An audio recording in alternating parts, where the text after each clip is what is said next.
Okay, I got the official go-ahead. So we are welcome to begin the February 18th Citywide Advisory Committee for the Zoning Code Rewrite. I believe that we have everybody here with the exception of Andy Erstad. He's currently testifying with the Idaho legislature, but he will be joining us here shortly. We do have all of our members with the exception of Andrew here. And today we do have a big agenda. We will be looking at use regulations through the remainder of the meeting, and we'll have 3 questions for you that we talk about. We do want to do just a little bit of housekeeping before we begin the meeting. And so we're going to start with kind of looking at where we're at in the timeline. So our project has 5 phases. And we just completed that phase 2. So that diagnostics report that we all reviewed, that was part of phase 2. And we're just beginning phase 3, which is that module 1. So we'll be working on that. So as we take a look at that, we also wanted to let you know that as we start that module 1, we are going out with a public survey. The survey will be available online at the Zoning Code Rewrite website for anybody to fill out. And then we're also sending out some targeted postcard mailers to some specific areas. And so we took a look at some census tracts throughout the city of Boise, and we looked at their health indicators. And so we have some identified areas for Tier 1 census tracts. And that is really takes a look at the overall health. And so that looks at everything from the tree canopy that's currently existing, the sidewalks, access to goods and services, and it takes a broad view of overall health. And so some of those Tier 1 areas have a lesser health indicator. And so we did go ahead and notice those. So we'll be seeing postcards go out in the next week, and then we will be able to bring that information back to you. The information that we're looking for is very similar questions to what we've asked each one of you. So what type of housing product would you like within your neighborhood? And then really looking at the type of places or uses that you would like to see within your neighborhood along busy roadways such as collector or arterials, or in those major regional activity centers, which could be the downtown area or even the Boise Town Square Mall area. So that will be going out shortly. And then we also need to let you know that we will be shifting our meeting date in April to accommodate for that survey. We wanted to make sure that we gave everybody ample time to respond to that survey. So originally the April meeting, that 3rd Thursday, would fall on the 15th. However, we're going to move the Citywide Advisory Committee meeting to April 22nd instead. And we'll go ahead and put that in our minutes for you so that you remember to change your calendar. But we did want to bring that to your attention. And then we also want to let you know that as you share information or articles with one another, I'm capturing those and putting those on our shared Google Drive. So if you ever want to reference something that somebody has sent, if you want to reference a previous agenda or the materials that we reviewed as part of that meeting, all of that's available in your Google Drive as well. So that really gets us started with our opening comments. I think it's always good to take a look at our vision, which is creating a city for everyone, as well as our strategic priorities, because these are going to be those overreaching goals of what we're trying to accomplish. So we're trying to create a safe, healthy city for everyone, create a home for everyone, movement for everyone, a clean city for everyone, opportunity for everyone, and engaging everyone. And then we have also been asked to revisit the rules of engagement, as a number of you have said that it's really helpful to go over that. Everybody has arrived prepared, and I'm sure that you're ready to share your thoughts and ideas. Make sure that we're keeping an open mind and thinking about community as a whole. So really taking that big holistic look, being kind to everyone, listening actively, not interrupting, being ready to learn, and then doing our personal best. And then if you'd like to share comments, just as we've done before, go ahead and use that raise hand feature, and we will go ahead and get to you as quickly as we can. That should be all that we have for you for opening discussions. I would like to introduce a couple of individuals too. So we have myself, Andrea Tuning with the City of Boise. We also have Deanna Dupuis with the Comprehensive Planning Division as well. Cody Riddle is here. He is our Planning and Zoning Deputy Director. We have Wendy Ellistad from the Mayor's Office, and she is on the project team as well. We have Mark Lavin. He's our PDS Director, so Planning and Development Services Director. And then we also have Maria Wig, who is our Community Engagement Director. So we have a lot of people here to assist you. So if you have any questions, go ahead and let us know. We'd be happy to help in any way that we can. So I'm going to go ahead and turn it over to our consulting team. We have Don Elliott, Diane Kushlon, as well as Gabby Hart with us this afternoon. So go ahead and take it away, Don. I will do that. And thank you very much for the introduction and the very efficient lead-in. We do have a full agenda today, and we really want to spend as much time as possible listening and drawing you out on your reactions to the background information and the options. We have 3 questions we're going to try to focus on today, but as we have in the past, try to do a little background about that. And I'm going to now introduce Gabby Hart to cover the beginning of this presentation, and then in a few minutes I'll take it up and we'll address the very first topic that we have to address. So can someone tell me whether you see the PowerPoint now? Can you see the first page of the PowerPoint? Yes? All right, great. So Gabby, in light of, in order to make this as efficient as possible, I'm going to suggest that we skip this was basically the agenda, which Andrea covered, and this is the timeline, which in a different graphic form, Andrea also covered. So in the interests of using more time to listen to you, let's go on. Gabby, take it from here. Thanks, Tom. So just as a reminder of kind of where we've been and where we're going, at the last meeting, we talked about zoning districts. Today, we're talking about use regulations, which includes permitted and conditional uses within zoning districts, and also use-specific standards. In March, we'll talk about the remaining issues on both of those topics that come up during the drafting process. And then in April, we'll do a presentation and review of the full draft of Module 1, which is zoning districts and uses. Next slide, please. Excellent. Yep. So first, let's talk about what Blueprint Boise says about use regulations. Generally, the plan encourages uses to be reviewed and updated to support sustainability policies, to incorporate a greater mix of uses, especially in redevelopment, infill, and adaptive reuse context, and to also encourage a mix of housing types in residential neighborhoods. Some policy recommendations related to specific types of uses are expanded options for uses like farmers markets, home occupations, and some of the other uses listed there in the green box. And it also discourages industrial uses with hazardous materials near sensitive land uses like residential uses. Next slide, please. Moving into the basics of use regulations. A few of these terms were included in your email from Andrea with the background materials and agenda, but we will quickly run through them. A principal use is the primary activity or operation occurring on a lot or in a building. And an accessory use is a use incidental or commonly associated with that principal use.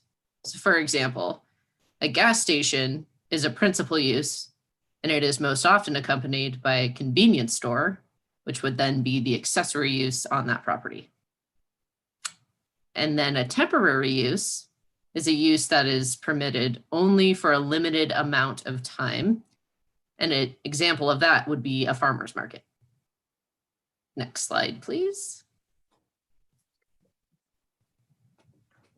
So if you've ever heard the term by right, this is referring to a permitted use. A permitted use is a use that does not require a public hearing, but it needs to be reviewed against parking, landscaping, lighting, and other types of general standards. And permitted uses may or may not include what are called use-specific standards. And use-specific standards limit details like the size, the scale, the hours of operation of businesses. So even if the use is permitted in a district, it may have standards specific to that use that staff must review in addition to those general parking, landscaping types of standards. And then a conditional use is a use that does require approval by an appointed body after a public hearing.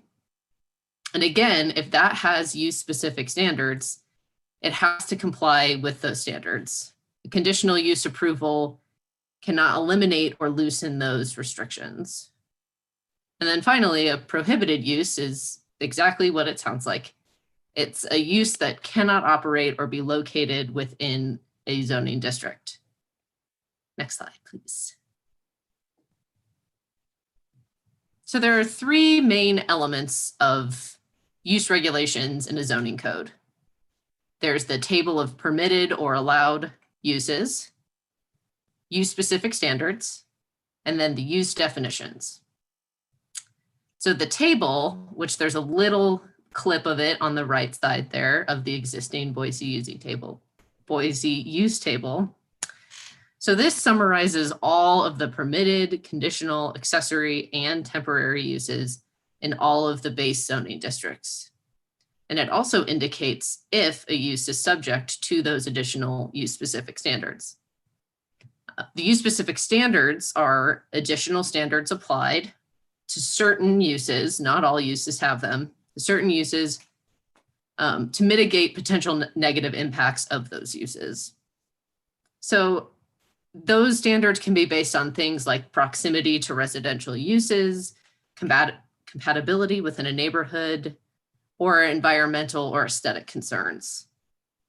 And then the use definitions clearly define each use type that's listed in the use table. And so that's especially important for use types that may capture a range of different business types that share the same general characteristics. So if you look on the right side of the screen there, the first clip is of the table, and then the next clip is of an example of a use-specific standard where it's just 2 additional paragraphs. And then the following is a clip of a use definition.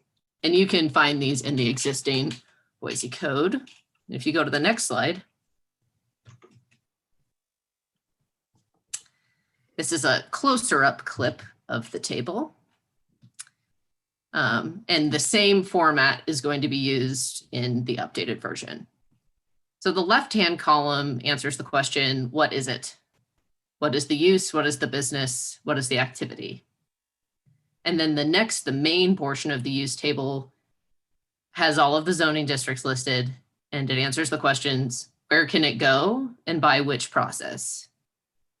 Will I need council approval? Will Planning and Zoning Commission need to look at it? Or is it just a staff level approval? And then the final right-hand column answers the question of if additional standards apply. So if we use an example from this particular portion of the use table, if you wanted to establish a school in the R3 district, a conditional use is required, meaning an appointed body is going to have to approve the application, and also additional regulations apply with the specific section referenced in the right-hand column. Next one. Yep, that's it. All right. So let's pause for a minute. We're making good time. We want to leave a lot of time, but I will not repeat what Gabby said, but I will ask, are there questions about it? Are there things that, because this is fundamental, primary versus an accessory and a temporary use, a by right versus a conditional or use that is subject to use specific standards, or just no. And by the way, wherever there's a blank cell in this table, you can't do it. If you want to do that, you need to go to council and get yourself put into a district where there's a C or a P in that cell. That's by far the major approach across the country. This type of use table, when we produce it and have a discussion in April, is very helpful because it's very often useful to ask the question, why not? You allow it in the district to the left, you allow it in the district to the right, why not in this district? Or why? Why would we ever allow that in that district? So this table is very powerful. Yes, Byron, excuse me.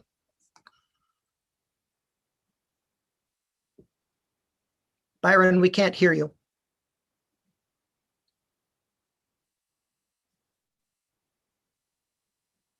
Andrea, I am showing Byron is not muted, but I cannot hear him. So I wonder if somebody in the power structure who set up this call needs to unmute him.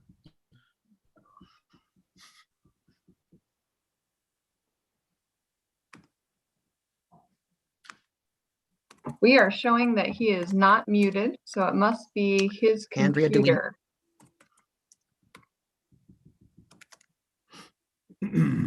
He's going to go ahead and chat that to us. So his microphone is not working right now. Oh, So okay. he'll get All back right. to us. All right. All right, that's fine. Do we have it in the chat already? Oh, he's going to come later. We'll keep moving, but we will come back to Andrea. Please interrupt me whenever he has framed his question, because it's if he has a question at this point in the process, we need to address it. And so, all right. I'm going to go back to this presentation. We have 3 questions that we would like to focus your attention on today and draw at your opinions. And I'm going to read them now. We're going to take them and give a good piece of time to give a couple of examples about what we're asking, and then to have me shut up and to try to listen to who has to say.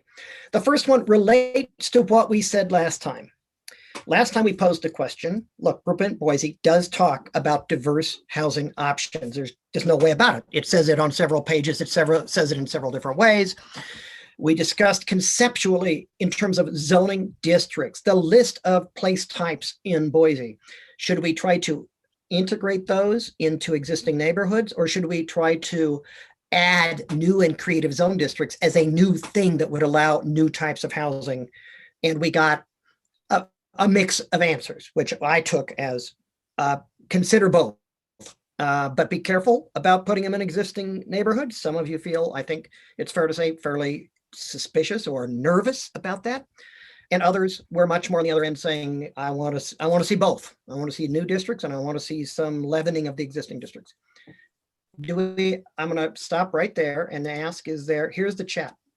Are there any that chat that Byron asked in the chat was, are there any cities with probationary uses in which a use allowed for a period of time to determine the impact, sort of an experimental way to test possible uses?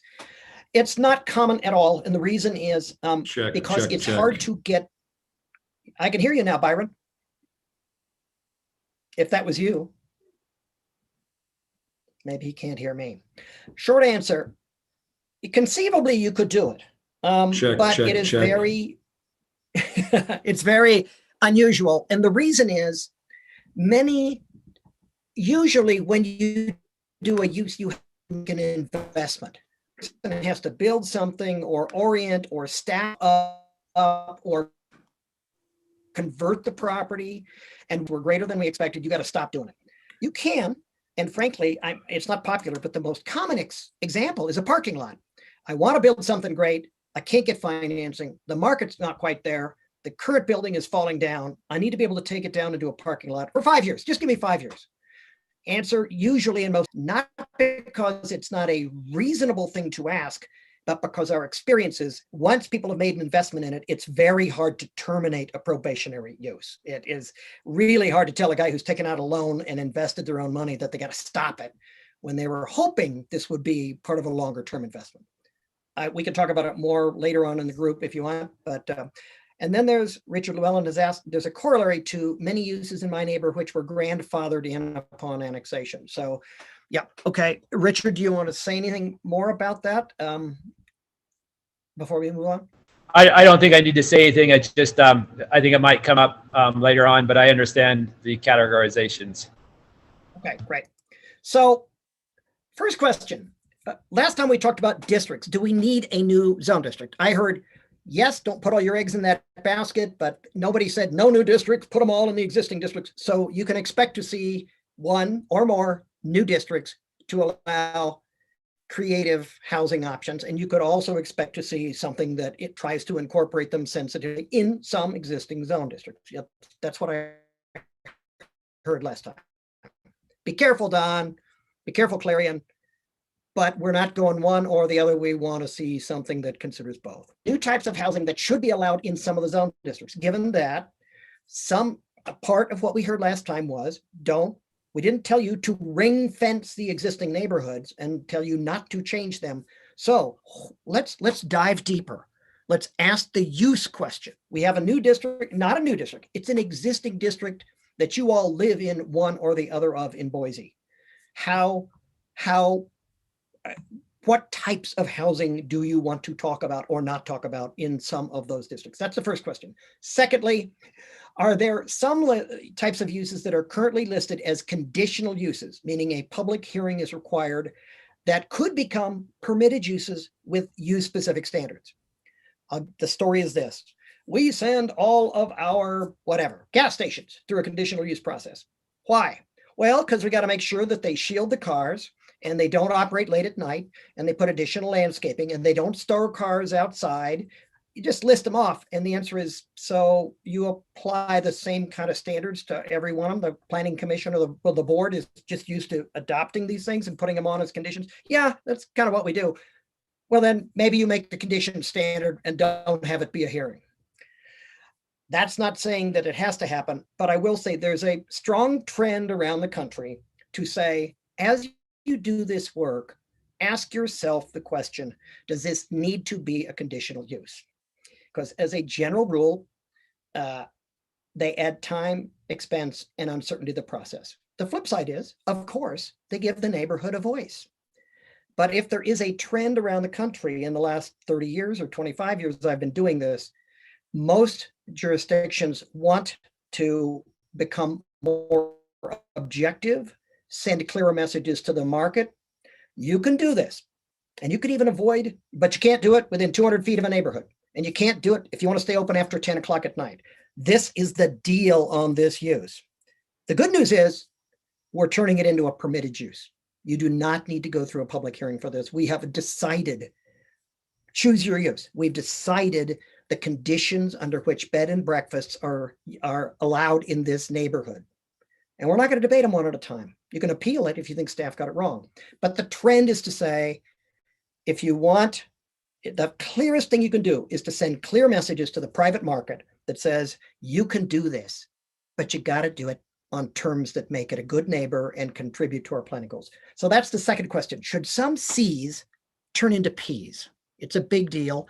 You could go the other way. You could say, no, Don, we don't like any P's. We like all C's. And I would say, okay, if that's what you agree, I'm telling you, you're adding time, expense, and uncertainty, and you are swimming upstream when it comes to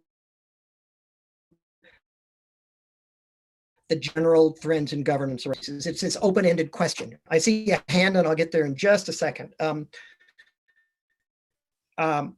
Are there other things? Are we missing something? Having put out the two kind of biggest discussion things that Clarion will need to wade through in terms of getting inside your heads as to the thinking of this group, what are we missing? What did we not talk about? So, Shellen, you had your hand up.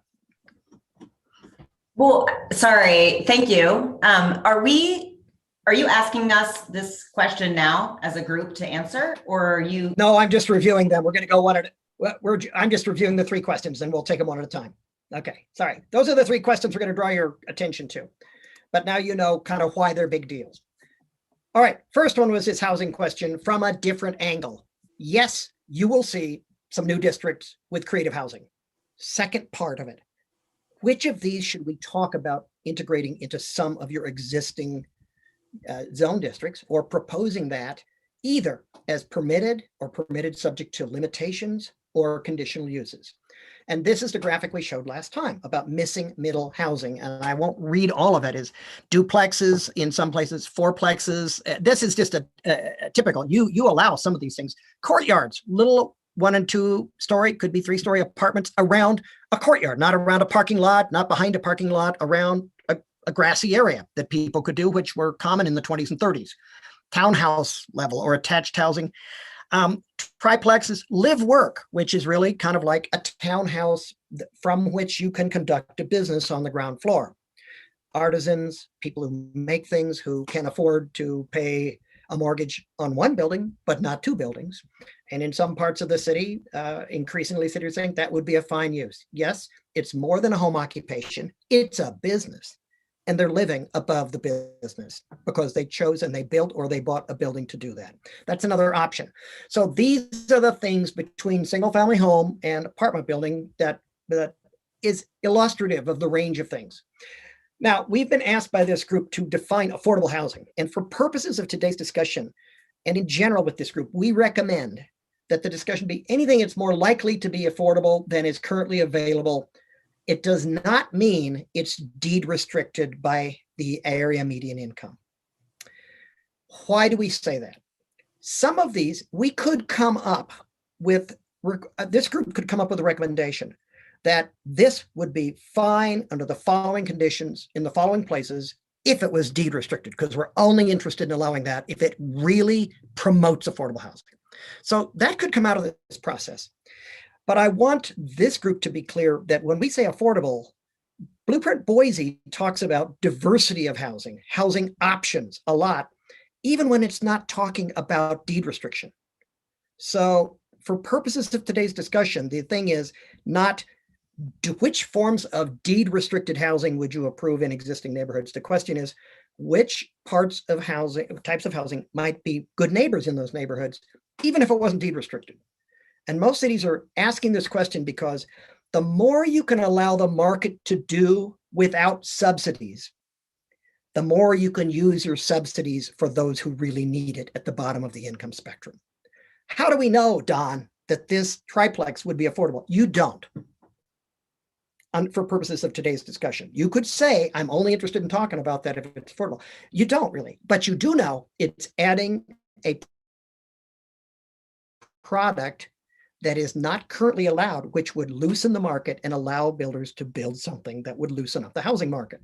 That's there. Most communities are doing both. The other reason that we've done this is that, well, we can go down that road more, but this if we want to, I'd like the AMI or deed restriction to be a later part of today's discussion, because don't confuse the two issues. One is, what kind of housing would be a good neighbor? And this is the answer to that question only if it's deed restricted.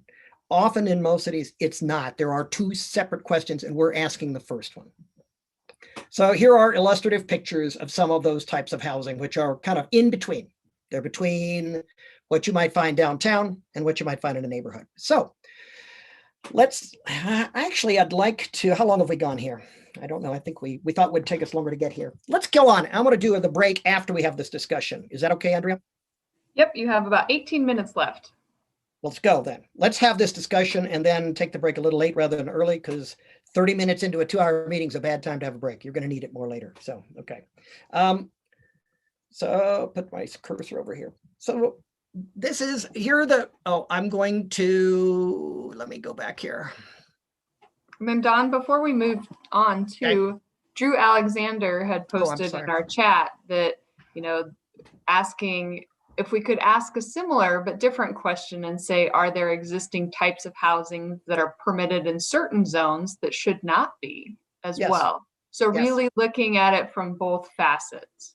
That's a good question. And yes, let's broaden the question to address that. I want to go a little further before we actually ask the first question, but those are the 3 questions. I do want to go a little further here before we take the break. So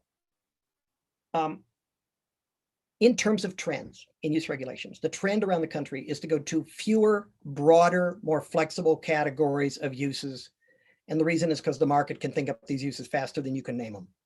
And to say what we're really, in many cases, older codes say, we don't want this here. And upon reflection, the community says, actually, it was the size. We were envisioning Home Depot. Turns out you could have that use at 10,000 square feet or 5,000 square feet, and it would be a perfectly good neighborhood. Hardware store, well, it depends on the scale. Bookstore, depends on the scale. Depends on whether it is a category killer that will overwhelm the neighborhood or a little one that would accommodate smaller uses. And so often newer codes say size and scale is important, but you can do that through use specific standards. It's okay in this district if it's not bigger than X. It's okay in this district if it provides parking Y. It's okay in this district if it would do additional screening because this is a more suburban or a lower density area. We're used to more screening around what we allow in these places. Or it's fine in this district, but not if it stays open late at night. Those are just examples, what Gabby talked about. The graphic here is this. I just want to make this point. I have never written a code that goes down the cubby hole zoning issue. It sounds like if you just named everything that could possibly want to go in Boise and told you exactly where that went, you'd be home free and we could go home and have a beer. Answer, it doesn't work that way. The more lines you draw, the more cubby holes you do, the harder it gets to regulate because it's so hard to explain to people how this little tiny cubby hole really is different from that one next to it.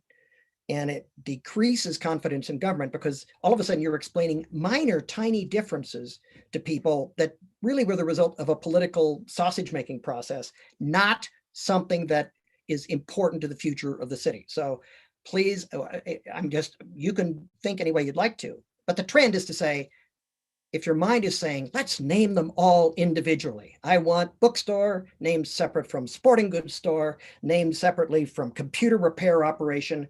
That is also not the trend in the country for the reasons I've just said. It doesn't work. It won't work. Another one.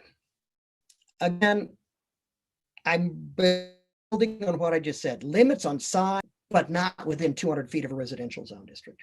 It's fine in that area. It's a little more intense than what we would allow or higher or taller or open later. And so within 200 feet, it's almost a given in many codes. It's not today's topic. It needs to be shorter, it needs to be a good neighbor. This kind of use specific standard or code standard that says next to neighborhoods, read carefully.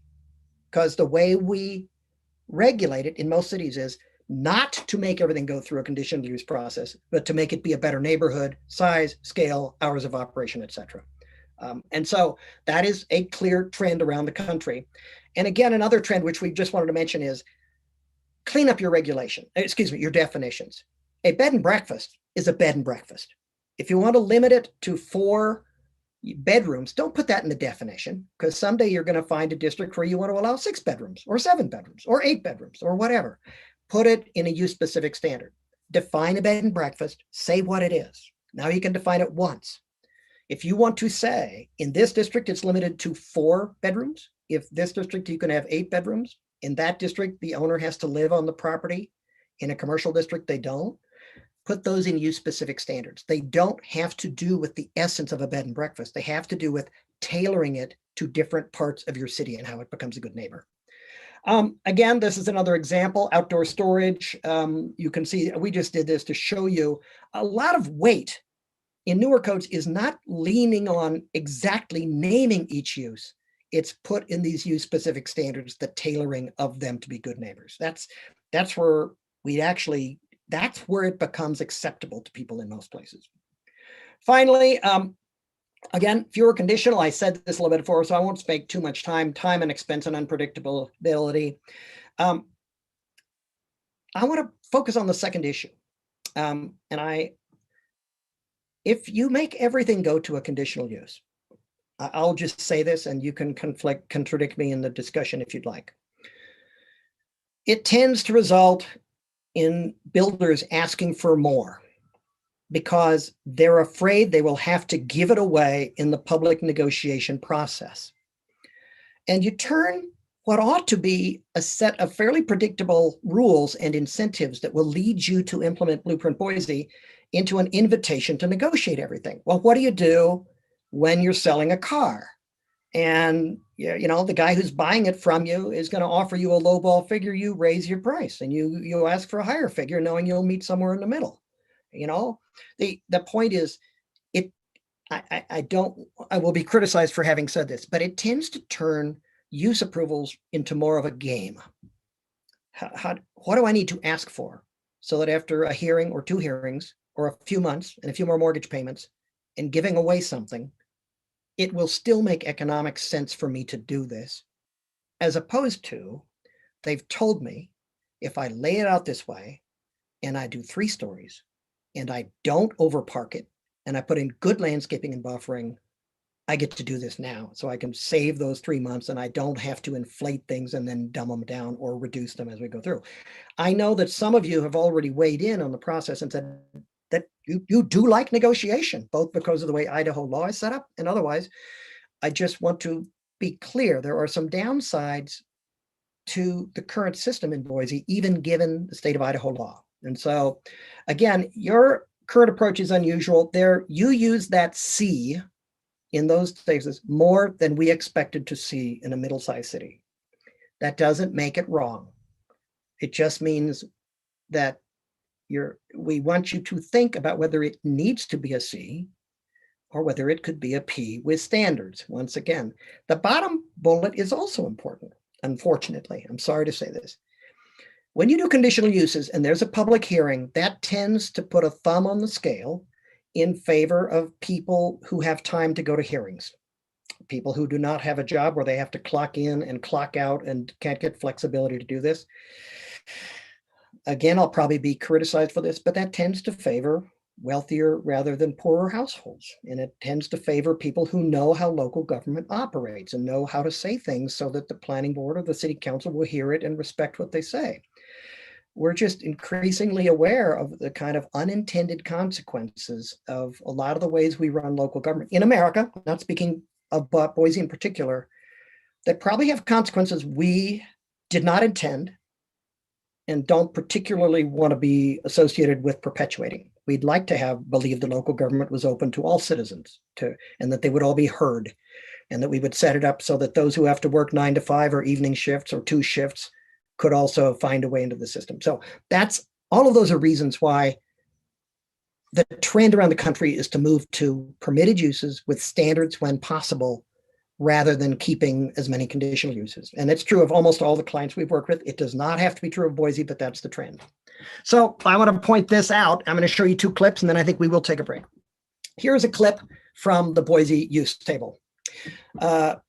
A few years ago, this was reorganized. So as Gabby said, it's organized like a modern use table. It's by categories, multifamily living. It's a little unusual that you have size limits built into your left-hand column. Usually those would not be in a modern the use specific standard would say, hey, 7 units are okay in this district and only 3 to 6 in that district. But this is how you do it.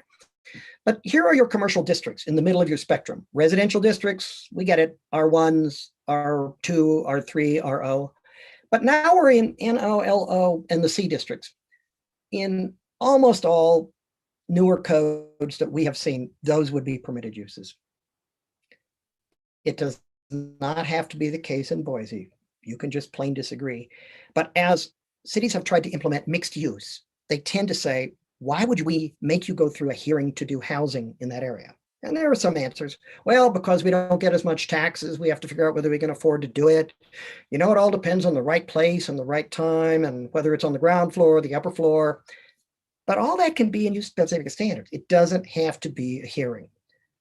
So that is one example. And here's the other example, another one in education. These are civic and public uses in Boise. And again, I'm showing you the same thing.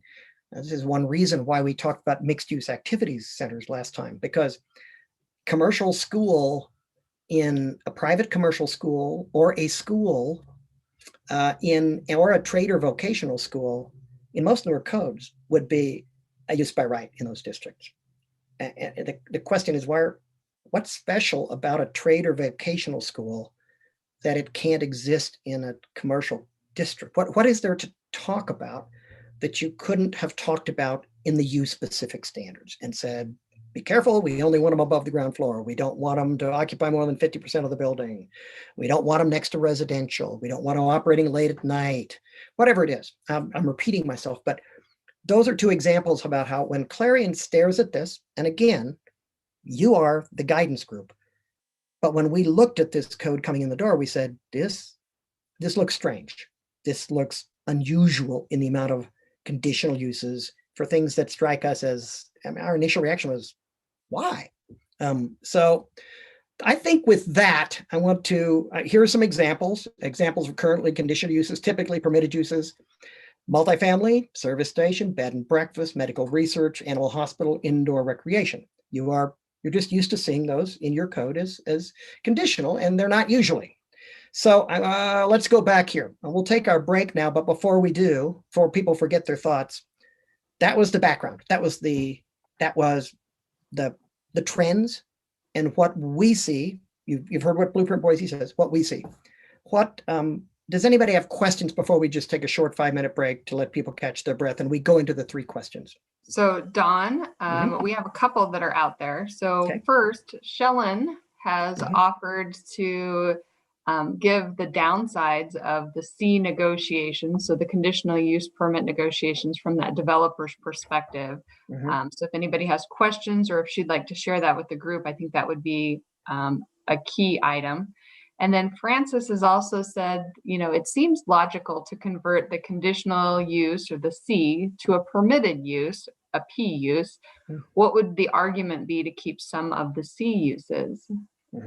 And then Roberta ties on to that. It would be good to hear the downside of conditional uses for developers and negotiations here as a larger group. So I think it would be good if we could maybe go back to the slide that talked about those 3 questions that we're going to ask to give everybody a really good idea of what they're going to be thinking about. Give everybody about 5 minutes to think about it.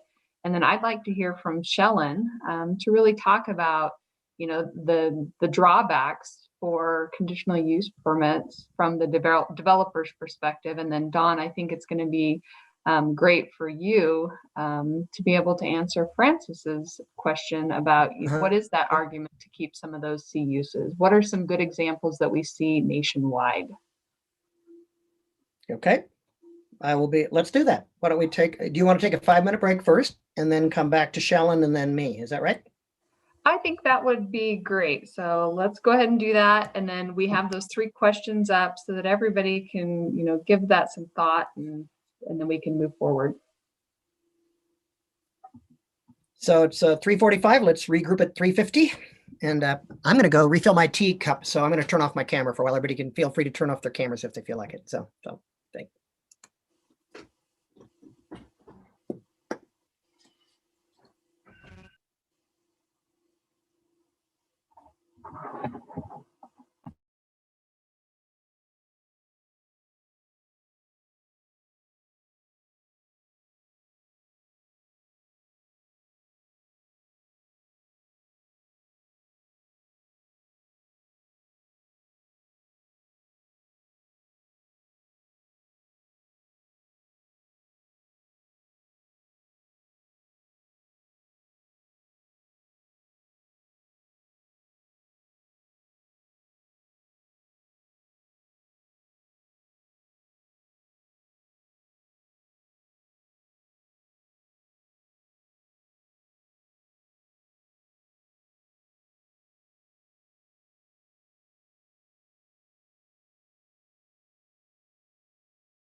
Andrea, just to confirm, are you still seeing the 3 questions up there? I am. So we have all 3 questions. Andrea? Yes, Okay, good. they look good. And it looks like we are at that 5-minute mark. So hopefully everybody's gotten stretched and had a chance to look at those 3 questions that we're going to go with. And so, Dawn, I'll let you go ahead and ask the question. And then I think we need to hear from Shellen and really talk about the pros and cons of conditional uses, because sometimes that does mean time, that sometimes does mean additional money, interest payments, those types of things, that things get held up in the process. And I think that that's an important component for us to evaluate so that we can balance those competing interests. So the key question related to this is the second one. That conditional and permitted comes up in housing context, and it comes up in the bottom question too. Are they missing? And if they're missing from the Boise code, should they be permitted or conditional? That could be part. But the key one is the second one. Are they multifamily, mixed use, non-residential uses that are currently conditional uses that could be revised to permitted uses if they were subject to use specific standards that limit their impact? So Shellen, would you like to talk about that? Hi, thanks. I certainly didn't prepare to talk about this. I guess I put it out there, so that's on me. I had a moment of weakness. I guess I just wanted to let folks maybe who didn't know that, at the end of the day, communities need developers, and sometimes that's a hard pill to swallow, but developers are the ones that are taking risk and creating places better or for worse, right? And so it's up to the community. I believe it's up to the community to create zoning codes that are certain and do create some level of certainty so that developers can have a level playing field, both amongst themselves and within the community. And I guess what I mean by that, I'll try to be concise, is that when you create a lot of conditional uses or a lot of negotiations, you create uncertainty, both for the community and for the developer. And when you create that uncertainty, many developers, especially those that are more well-funded, right? More that are bigger, they have bigger staffs, they might have more net worth, more assets, they are going to play better in that realm because they are going to be able to take on a hit of an additional 30 days or additional 60 days or additional 90 days of interest on their project. They're going to be able to have an assistant that manages those applications and those application fees, whereas small developers are going to walk away at that uncertainty. And so I think when you fail to provide when you create a lot of uncertainty, for the developers, you create sort of a lack of an even playing field, and you only get sort of the developers that have the time and money and wherewithal to go through the uncertainty of it. And so it seems logical. I guess I was kind of looking through the comments that if you know what you want in a community, you should outline it clearly and objectively so that you can get any developer in there to do the right thing. And you shouldn't negotiate on what you want. I guess you negotiate on what you don't want. I don't know, maybe I'm not saying that very clearly. And I'm certainly not the only one in this room that has either this opinion or this experience. So anyone else can speak up, and I don't want to be that big bad developer in the room because that's not who I am or what I do. But I do just want to say that everything Don said about certainty, creating cost efficiency, both for the community and for the developer, I believe is 100% accurate, at least in my experience. And it will help the community get what they think they're going to get. When you get into negotiations, the biggest and most wealthy, generally the biggest and most wealthy person in the room is going to kind of win it, if you ask me. So I see Hillary has her hand up, but before we go there, let me respond from the other perspective and say, what is the advantage? How could this have happened, or why would we maybe want to keep more Cs in a fine Don? Most cities say that's a permitted use, but why would we want to make it a conditional use? And the answer is, there may be things that the community knows about that property or the impacts of that property that despite everybody's best efforts was not included in the use specific standards. We thought about the things we could think about. Those were the things that usually are the community cares about. We wrote them down. We told you you got to do them, and we missed them. We missed one. Most communities say, yep, people make mistakes. In most communities these days, they say, all right, then annually we'll update the code to kind of figure out what we missed last time.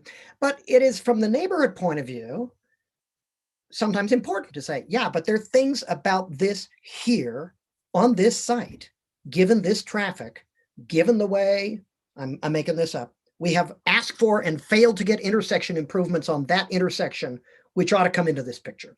So it's the tailoring of things that were missed in the use specific standard. And I'll say this further. Giving the community an opportunity to come in and give their unique perspectives about this piece of property on this corner where I have lived for many years nearby tends to build faith and confidence in local government, but only if the government responds to that. So I'm just trying to be very even-handed here and fair.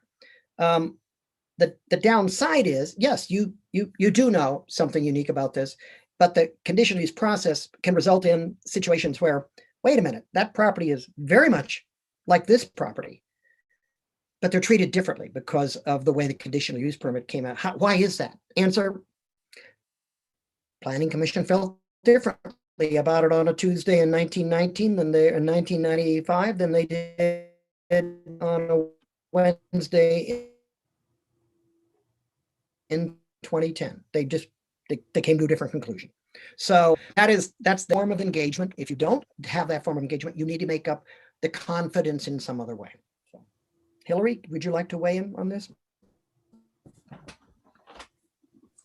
Sure. I think Shellen was probably referring to me in that because I do represent a number of developers and I have played in this pool a little bit, but I will say that, I will echo what Shellen said, which is the more sophisticated developers, the larger the developer, the more willing they are to push the envelope. They see that C as a way to maybe get around other requirements. They're not evil, but they are more willing to push when they see a C.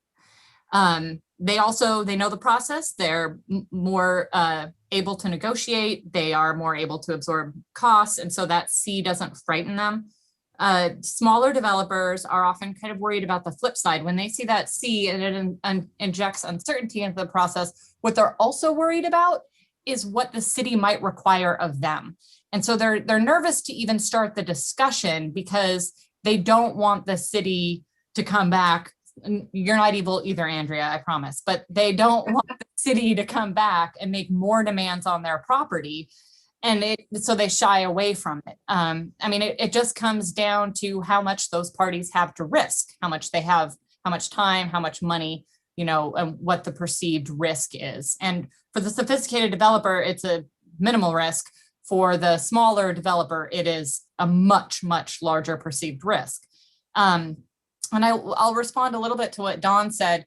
There are certainly times that a C makes a lot of sense, and where I don't think anybody, as we've negotiated the land use process, where I don't think I've seen anybody complain about Cs are in areas that are transitional, like if they're between two types of zones, like they're right on the periphery of a commercial zone going into residential, or if it's like an older sort of blighted neighborhood that's turning over, things like that. Conditional uses make some sense because what you're trying to do is allow that community to grow organically, and you don't want to head off good things from happening.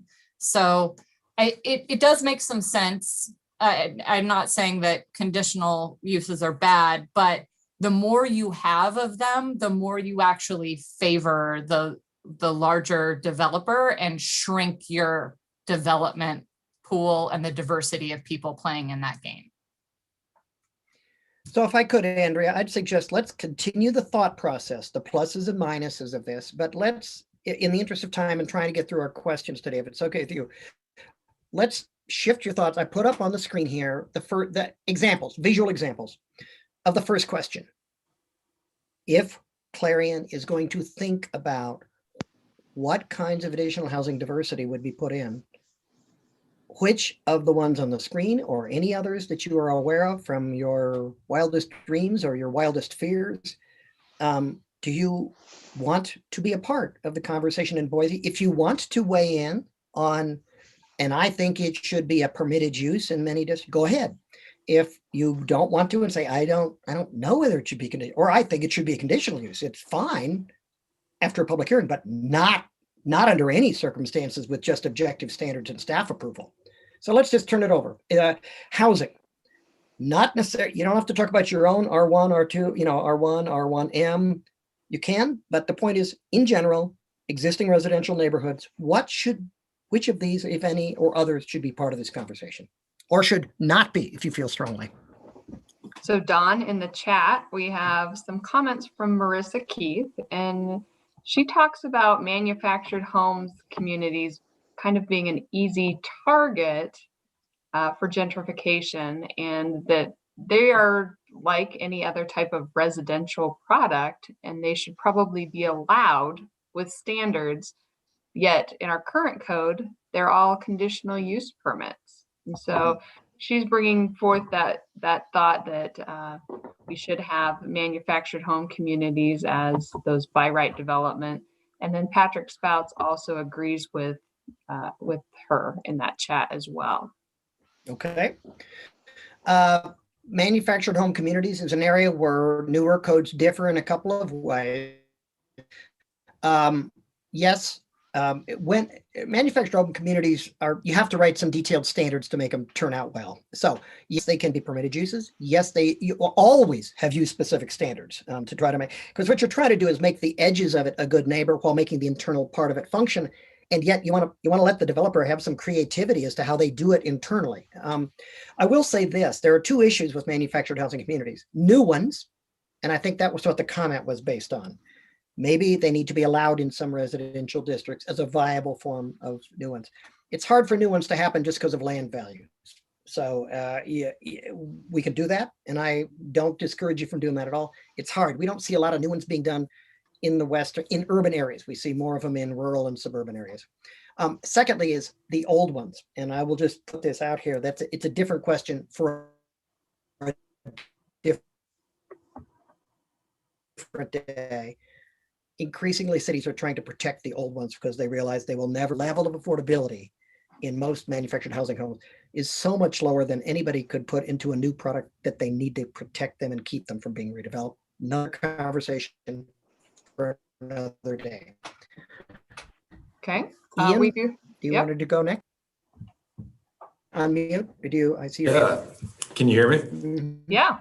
Yes. So I guess to answer the question, I think really, with discussion of housing types, I think most, if not all of these, I think should be allowed depending on the zone, depending on the density of the area. I think it's an issue of compatibility. If it's a mostly two-story single-family house, then it should be mostly two-story, similarly massed, similarly designed multifamily housing. Whether that's cottage cluster or tiny house or courtyard apartments. I think compatibility is the key word there. And I guess my hesitation with all of these kind of descriptions is kind of limiting the creativity of developer, the architect, design professional, whoever, because they may come up with something that's not even on here. One of the ones that I've seen trending more recently is co-living areas, which are essentially, houses with individual bedrooms and bathrooms, but a shared community space within them. And so that's kind of one of the newer ones that we've seen. Live work is another one. So I think within reason, I think compatible housing types. And then we have Thank you. Byron up next. Go ahead. Can everybody hear me now? Yeah. Thank you. Mhm. Sorry about the malfunction before. I'd like to, I agree with Ian. I think it's a compatibility issue. Most of these housing types, I think it's really up to the designer and the developer to demonstrate compatibility with existing neighborhoods. I would also love to see duplexes, triplexes, fourplexes allowed. We have a lot of older homes in, established Boise neighborhoods that have demonstrated that fourplexes and even sixplexes in a boarding house style or small apartment conversion style already works within the neighborhood fabric. We've got plenty of examples of those that are, 50 years old, 100 years old. I also like JADUs, junior ADUs, in which a portion of an existing house is converted into an ADU. It doesn't require a basement addition or attic addition or garage or separate unit, but you convert a guest suite into a junior ADU. And those are I think really good points about compatibility. Thank you. And then we have Drew. Thanks, Andrea. I won't belabor this because I agree with the prior two comments about compatibility. And I also think that most of these housing types have a place in most of our existing neighborhoods, leaning on compatibility and some of the objectives we talked about, maybe on the form-based side. The reason I asked the question in the chat is one thing that strikes me when I look at the use table, and I think it's going to be maybe one of the harder questions to chew on. But for example, if we look at R3, something just doesn't strike me. And I live in R3, so it's coming from an R3 resident here where single family is allowed by right. And I wonder, as the city evolves, if we can ask the hard question, does that make more sense as a conditional use in a zone like R3 or even RO? It seems like one of the maybe strongest areas where we could start turning the code to encourage more density by making single family housing not prohibited, but conditional in those nearest to downtown, nearest to services, urban neighborhoods. And by the way, thank you. By the way, that is something that a number of newer codes do, is to say, look, we did allow them, they're legal. We need to protect people. You don't want to make people non-conforming. So for example, I'm just giving you an example. There are a number of codes that say in a higher density or near downtown residential neighborhood, single family houses constructed on or before the effective date of this new ordinance are permitted uses. They're not non-conforming, but you can't do new ones. Going forward, we can't have it. We need to have more intensity near the transit sections or near downtown. But we want to be very careful that everybody who owns a single family house in that area is kept legal. So when they go to the bank and get a loan to renovate their house, and the bank says, are you in compliance with zoning? The answer is yes. You need them to be able to say yes if they own the house. And so, but I want to point out that if we were to make them conditional or prohibited, but you've suggested conditional, you would always protect those who have already invested in those properties up to the date on which you changed the rule. So. Thanks, Don. Thanks for that. Yeah. Now we have Brad, and we have about 10 more minutes for this first question. So just to give us the time frame. Everybody hear me? Yeah. Okay, hi. I think we really need to be careful about throwing a blanket over certain areas of housing. Some, like, say, for example, some of these older neighborhoods going to be targeted because the housing is older and people want to go in there and knock a house down and put a fourplex up or a bunch of tall skinnies. I think that's really risky. Like, just for example, like the north end or the up on the bench, like Vista Overland, you got those old houses in there and people are wanting to knock that old stuff down and put, multiple living housing in there. And it's taxing water, sewer, parking. These neighborhoods are like curbed neighborhoods, and you knock down a 2-car house and you put in 3 little ones, and now you got 6 cars trying to park in front of that. and in the neighbor's yard. I think we're losing privacy, way of life, and just throwing a blanket over the top of these neighborhoods. I think they're lower income neighborhoods. The older neighborhoods are going to be attacked for this. Thanks. Well, that's helpful. That's it. Thank you. And then we're going to have Richard. We're going to have Richard, except for I wanted to bring attention in our chat. Brad had just mentioned that parking should be a consideration. Angie Michaels has also reiterated that parking is one of the biggest considerations in allowing those higher density uses in some of those existing neighborhoods. So we'll want to be thinking about that. Parking standards will come with module 2, but it's going to be a key role as we think of module 1, those permitted and allowed uses. So Richard, take it away. Great, thanks. Can you hear me? Yep.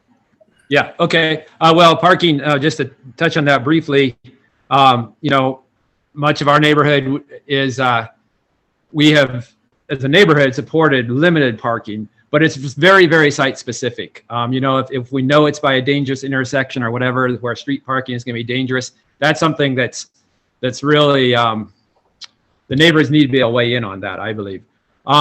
In terms of what I like here, I'm a big fan of the tiny houses because I think as they have mobility, especially for ADUs, they can, that investment, it's easier to make an investment in something that's mobile, right? If it doesn't work on one property, you can move it, et cetera, or you can invest in it, or somebody else can invest in it. It can be moved around.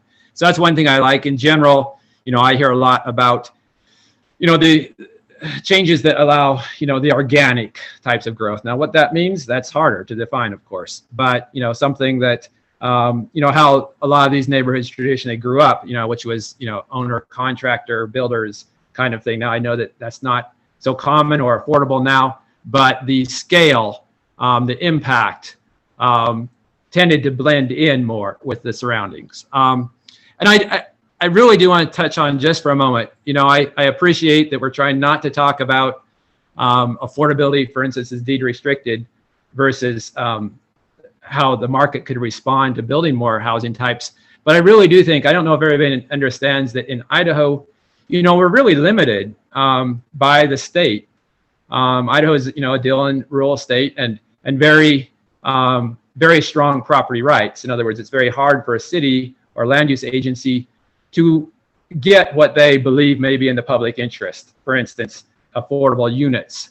So we probably can never have, or at least not in the foreseeable future. The belief is we can't have a zoning district that will require deed restricted units, any kind of inclusionary zoning, as that's called. So I think that was a great explanation from Sharon about, and others, about how regulations can negatively impact the smaller developer, and especially when there's flexibility, that flexibility can be exploited. And I believe we do see that a lot.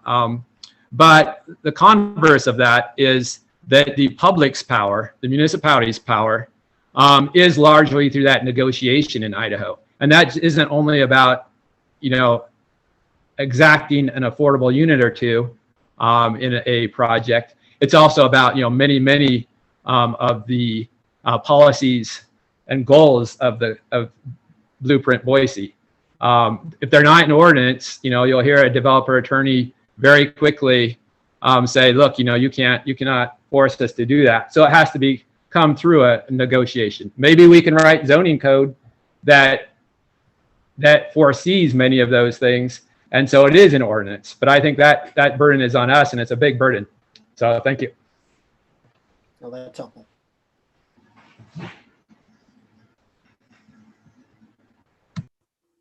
Next, we have Shellen. Oh, I just kind of going back to those questions, co-housing and micro units, tiny homes, I think are all important ones. I also, if you could educate me, Dawn or anyone else on the call, why like the stacked flats and the cottage courtyards would not be just considered multifamily. Like, what's the benefit of separating those uses out? Going back to some of those points you made earlier about trying to, trying to find a use type for every single building type, it just seems hard. So I'm wondering what the benefit of that is. And then, and maybe I'm just missing it. And then I guess the last point, someone mentioned it, just sort of that minimum density. I mean, I think that, we as a group need to help figure out where we want density. And when you hear about a single family residence going into R3, I think we've all lost. In a town that is facing, a substantial housing need. So I wonder if you've seen communities that do something like that is equivalent of a minimum density on, in types of zones, and if we could get there. I also, kind of speaking to Richard's point, I think he made a lot of really great points. It's about form. It seems that people don't like certain types of housing because of form. And so I just wonder if you can make, and you see it all the time, especially in older historic neighborhoods, you see a single family home that's been converted and now has 6 units. And so why not put 3, 4, 5 units on a single family site if it looks and feels like a single family home? And I guess I know that it can be done, and I don't know if that's answers your question, but those are my thoughts. Let me answer just a few, 3 or 4 questions. I think I can answer them in 30 seconds. Stacked flats are usually named separately because attached housing, townhouses are usually a separate type of housing, but they're limited to 1 household per. So usually attached housing, townhouses, are not considered multifamily in a code, but they always, until recently, were limited to 1 household in each attached product. Now we're seeing, thanks to affordability pressures, people putting like a 1 floor under a 2 floor. And it cuts the housing cost, but it's just a new thing that the market's doing. If you said multifamily, people would have a hard time. If you said attached housing, they'd say, yeah, we got some townhouses. I understand that one. I'm not going to fight over that one. But this product of one over the other has parking impacts, has intensity impacts. So for at least now, it's being named separately.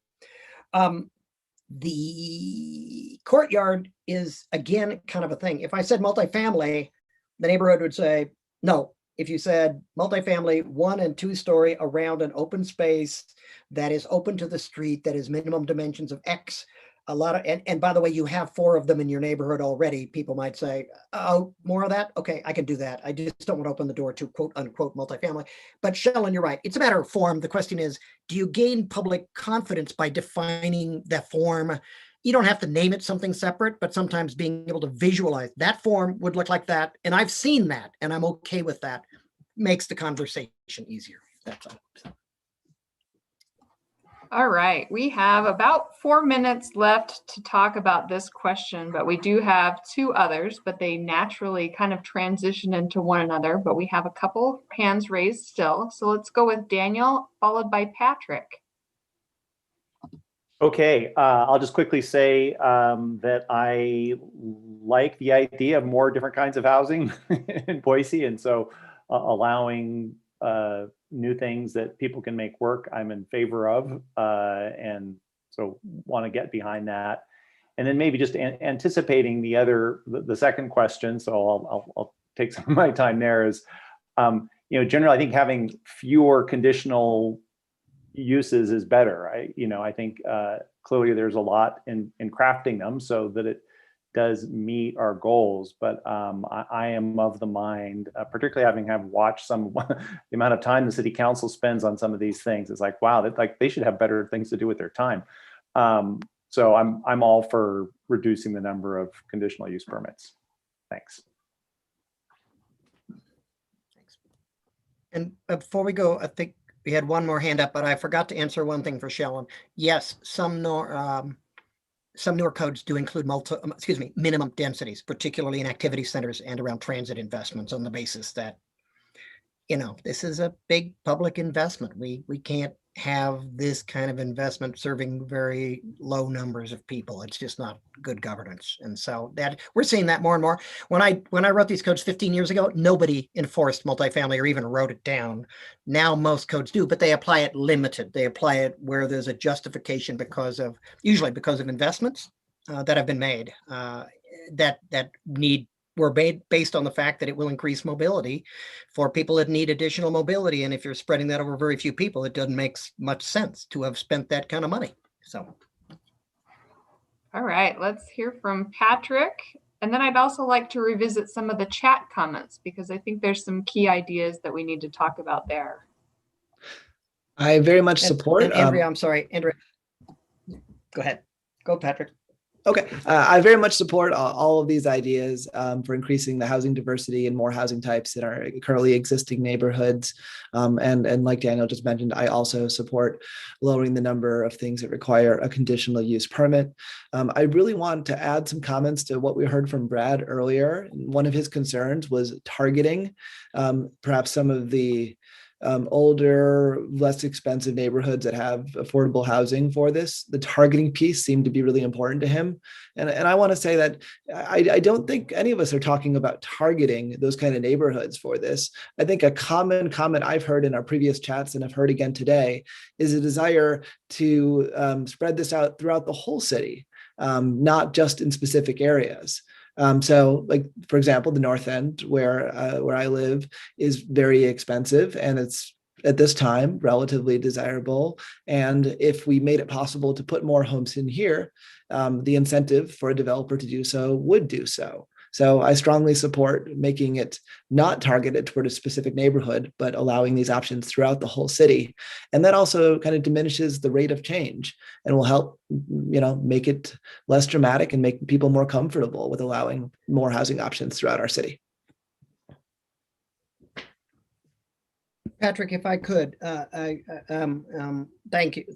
I think it's a very helpful comment. What I think I heard Brad say was not that this would target those neighborhoods, but that if you're not careful, once you open up alternatives, the market will go buy those lower income houses first, because that's where the quick flips and the quick additional money is to be made. So it's worth considering. Not just can we write neutral language, but what do we think the market is going to do in response to these new opportunities? And there are some newer codes that have been written that say you can do this in general, but not in some neighborhoods because we are afraid of what will happen in hurting those neighborhoods or frankly, pouring gas on gentrification. If you're an investor, you would go there first. And that is not what we had hoped to happen out of this. But that still leaves a lot of room for what you said, Patrick, for spreading it out over a variety of neighborhoods. But it's worth keeping your eye on the ones that you're worried about how the market will respond to this new opportunity. And not to have too much of a rebuttal, but a point of confusion for me. Isn't there more demand to live in a place that is more expensive? And wouldn't the market respond if you allow that demand to be satisfied relatively aggressively? Because by definition, the more expensive spots have more, more demand to live there. Yes, if they can afford to pay those rents. But if they can't, then the problem with affordability is a lot of people can't afford to live. I live in a nice neighborhood in Denver. In theory, Denver could say convert all these to fourplexes, but the cost of doing so and the cost of buying the house to do it means that would be so expensive that yes, they'd like to live in this neighborhood. They can't afford to live in this neighborhood, even with fourplexes instead of one. And so we don't have to get back and forth, but that's you're right. There is more demand, but it's going to cost you more to live there. And a lot of people don't have that kind of money. So they got to live in some other neighborhood where this type of use is allowed. So, thank you. Yeah. All right, I think let's go back up through the comments just to make sure that we've got everybody because we have a really great group today with lots of comments. So we ultimately heard from Marissa and Patrick with the manufactured home communities. Roberta talks about, she went back to our jam boards and kind of looked at some of our group values, looking at sustainability, mixed uses, affordability were all phrases that were used.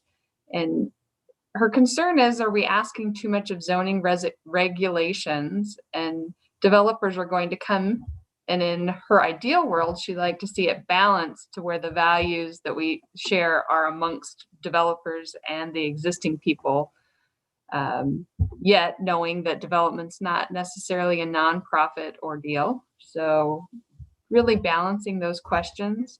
Byron has said, were conditional uses included in the Boise Code as a way to disincentivize the aggregation of residential properties to make room for a new school or commercial uses?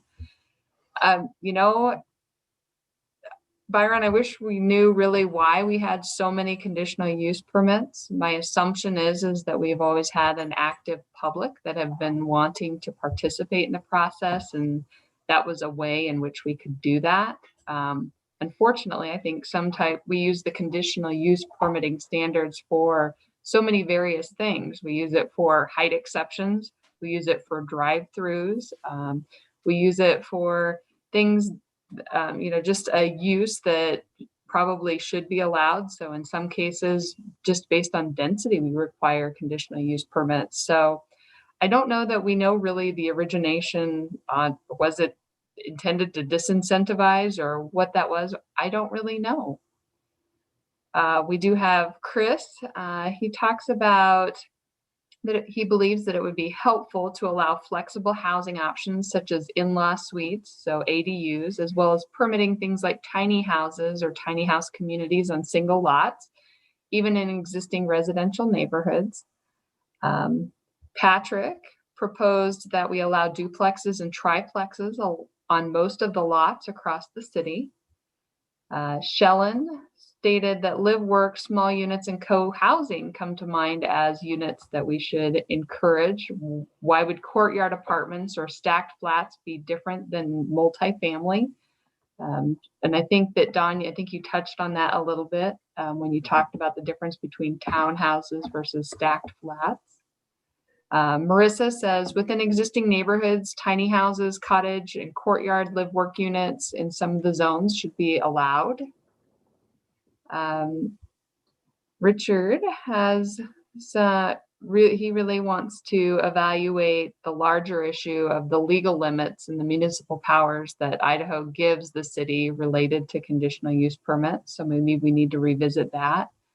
Shellen talks about seeing ADUs and fourplexes allowed in all of the residential zones. Then we had talked about parking. Then we have Esther saying that she lives on a street with single family homes and duplex structures sold as townhouses. I support the various types of housing options displayed on the slide. I do believe stacked flats similar to Ian and Drew need to conform to the neighborhood. I think this can be remedied through the design review process, or even maybe going through some of those required standards that we talked about. Lastly, she's a huge fan and supporter of transparency and the opportunity for community members to participate within the proposals within the neighborhoods. So she has some concern with eliminating the public process for some types of development that we should look at. Roberta talks about parking really being a concern. Yes, it's been impacted by COVID, but not necessarily just that, but just multi-generational housing. So teens or even adult children coming back to live with their parents, creating excessive parking. And then Cody from our office, he asked the question, how do we balance the need for additional housing and infill without promoting or incentivizing the demolition of naturally occurring existing affordable housing? We did have a couple of people that commented on that below, but Don, do you want to give your perspective on that as well? Oh, you probably will regret asking me that question. Yes, that is a tool I've talked about at various conferences. It's surprising to me that people haven't done that. Naturally occurring affordable housing is almost always more affordable than the new housing that replaces it. And so if you have neighborhoods where that is existing, you could have restrictions based on the age of the housing or based on a mapped area and say, guys, I'm throwing this out in response to Andrea's question. It is not a recommendation for the city of Boise, but I'm surprised more cities have not come in and said, you know what, we got a neighborhood here that is now highly affordable, but for people buying houses to flip them or pop the tops or scrape them and put more on it, we're going to limit the amount by which existing houses may be expanded or replaced in this neighborhood, which I think in most states you could do. You could say, look, we don't want this area to be a playground for speculation. Yet whatever happens in the name of affordable housing is going to be a lot less affordable than what is that there. The only way to really do that is to discourage people from buying the old housing for its redevelopment potential. And there are legal tools to do it. In all honesty, very few cities have used that tool, but I won't belabor it, but that it is possible. It is a very difficult policy discussion because in many of those neighborhoods, the properties are already owned by people who bought them hoping to redevelop them, and they will actively oppose that type of regulation. Thank you. Then let's see. We have a number of people commenting on that, really, saying that really is the conundrum, and that at some point it is necessary for demolition to occur in favor of additional affordable or more diverse housing options. We do know land is limited, and that's important. But I guess in my perspective, I think we have to go back to some of those shared values that each one of us had and put those on the table, and then also look at the city's mission of being good environmental stewards, providing housing, being safe, being able to effectively move all of our citizens, putting all of that on the table and trying to balance that. When you move one down the ticker, the balance and the scale changes. So really evaluating that. Let's see. Ben Zamza said that he supports form restricted duplex and triplex as allowed uses in our existing residential zones. Missing middle options that do not match the form of an existing neighborhood in regard to height or density should be encouraged near transit lines and serve as the buffer between commercial and residential uses to create that demand for mass transit. Chris has also mimicked that he has very similar thoughts about linking zoning to transit. Daniel has posed a disagreement with redevelopment. Let's see. So with Don's framing of redevelopment and trying to stop it would ultimately hurt affordability. And then Angie brought up the question of how would this apply to neighborhoods such as Harris Ranch with homeowners association? So I think Harris Ranch, Barber Valley, those are all specific zones. They almost have their own code that's written specifically for them that designate different types of uses, setbacks, those types of things.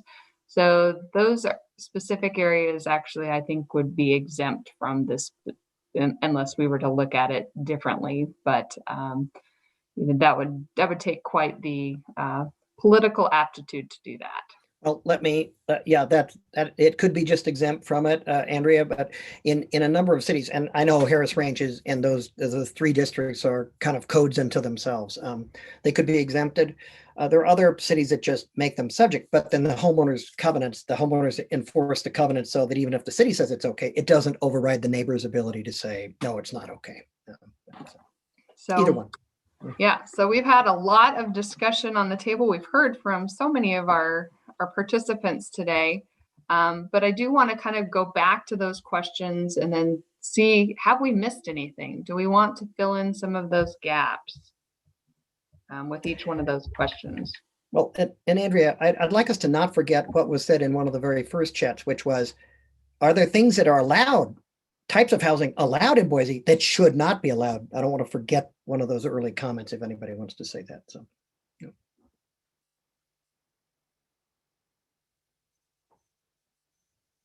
We have a couple of hands. We have 3 hands raised, I think.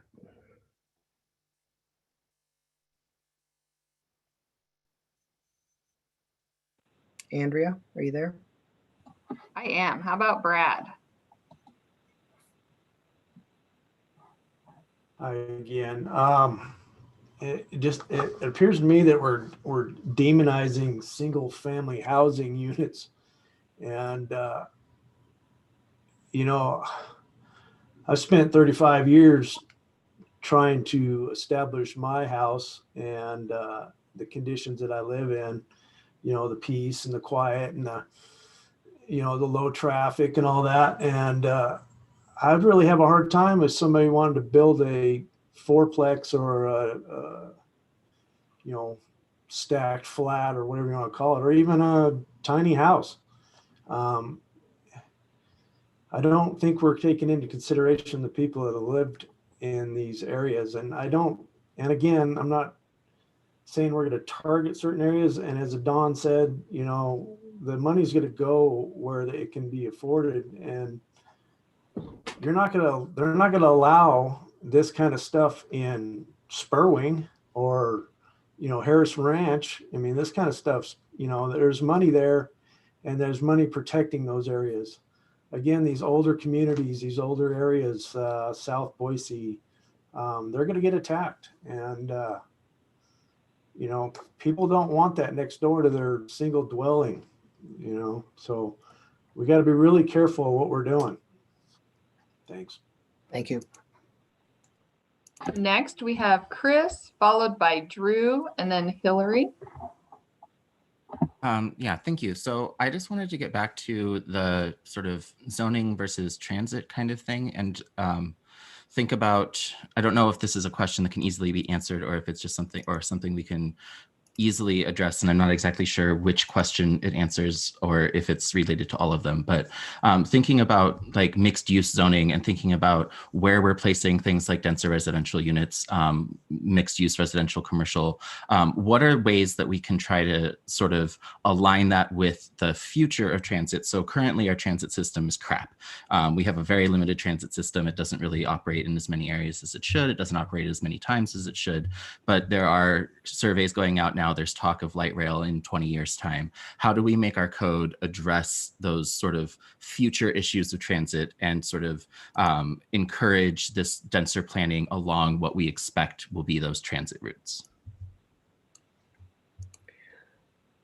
Don, do you want to go with that? Sure. Yeah. No, a number of cities do exactly that. There's a chicken and egg issue about transit and housing. If you wait till the transit's there, transit has a hard time going there until there are enough riders. And so a number of cities have said, we are going to create a menu of zone districts and allow densities and types of housing in the interest of putting them around the logical intersections and the places where we say we want to oppose. So it's proactive zoning for density because, to be honest, it is chicken and egg, but transit agencies have a very hard time running lines for very few people. And they have a very hard time competing for grants from the federal or state governments. And this is one of the way they raise themselves on the ladder of priority by saying, look, we mean it. We have HUD in particular and transit agent, not HUD, the federal government takes into account how serious you are about creating an environment that will create sustainable transit as they give out their very limited funds. So when we wrote the Indianapolis Code, bigger city, but that's exactly why they wanted to do it. They wanted to prove to the federal government that they were serious by creating zone districts and mapping them where they had already planned for transit. So the developers know that's where we want you to go build this kind of housing. And they could then go in and say, and that's why you should be giving us money because we are going to have the population that's needed to support this kind of transit service. So.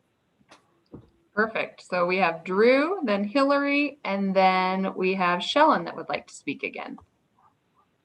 Thanks. Yeah, and I hope I'm not getting ahead of the flow here, but are we addressing all questions that were presented on that first slide, the 3 questions? I think we should, Andrea, just because I think we're going to run out of time to take them in sequence. So, but we set the stage for conditional versus permit. Okay, good. The answer is yes. Good.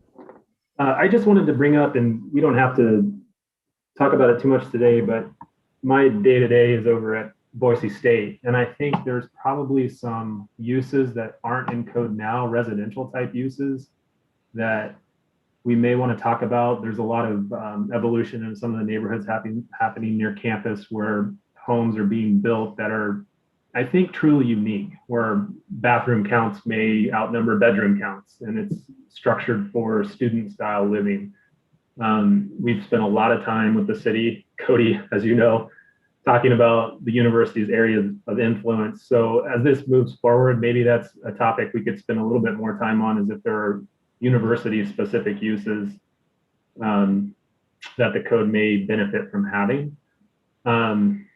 The only other thing is I wanted to say as kind of a response to what Brad said is that just in my observation of this, I actually see that we're talking maybe more about how to preserve single family quality of living in many of our neighborhoods. And if new development is happening, how can it be compatible with that and the investment that folks have made? And the only reason I said what I did about R3 is that it was a conscious decision of mine purchasing a home there years and years ago, knowing that it wouldn't always be that way. And I had to go in with an open mind that what might be next door to me in the future would be very different than the product that I purchased. So I think it's a bit of a preserving with compatibility, but also an awareness of proximity and location with the single family conversation.